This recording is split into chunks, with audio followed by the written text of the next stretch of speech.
അമ്മേ ശരണം. ഓം നമ ശിവായ. പ്രണാമങ്ങളോടെ എല്ലാവർക്കും നമസ്കാരം.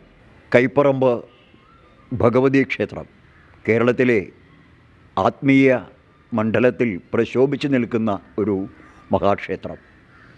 ജൂലൈ 8 മുതൽ 15 വരെ ഈ മലയാള മാസം മിഥുനം 24 മുതൽ 31 വരെയുള്ള ദിവസങ്ങളിലായി നടന്നു വരുന്ന നവീകരണ കലശം ഒരു വ്യാഴവട്ടക്കാലത്തിന് ശേഷമാണ് നടക്കുന്നത്.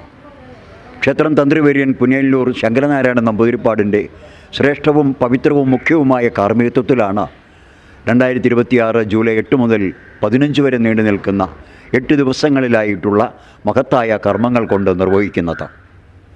2026 ജൂലൈ 15 പൂയം നക്ഷത്രത്തിൽ കാലത്ത് 6:55 മുതൽ 7:21 വരെയുള്ള ശുഭമുഹൂർത്തത്തിലാണ് അമ്മയ്ക്ക് നവീകരണ കലശത്തോടു കൂടിയ പ്രതിഷ്ഠ നടക്കുന്നത്. പരമപവിത്രവും പരിഭാവനവുമായ നവീകരണ കലശത്തിലേക്ക് സകലമാന ഭക്തജന മാനസങ്ങളെയും ഹൃദയപൂർവ്വം ഭക്ത്യാദരവോടുകൂടി ക്ഷണിക്കുകയാണ്. 2026 ജൂലൈ 8 മുതൽ 15 വരെ നീണ്ടു നിൽക്കുന്ന 8 ദിവസങ്ങളിലായുള്ള മഹത്തായ കർമ്മക്രിയകൾ ഒരു നാടിൻ്റെയും ജനപദങ്ങളുടെയും ഐശ്വര്യാദി സമ്പൽ സമൃദ്ധിക്ക് ഉതകുന്ന മഹത്തായ കർമ്മങ്ങളാണ്.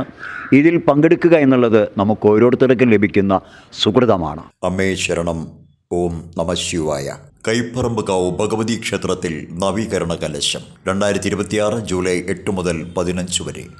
കൊല്ലവർഷം 1201 മിഥുനം 24 മുതൽ 31 വരെ. സർവാധരണീയ ഭക്തസജ്ജന മാനസങ്ങൾക്ക് അമ്മയുടെ സവിധത്തിലേക്ക് സ്വാഗതം.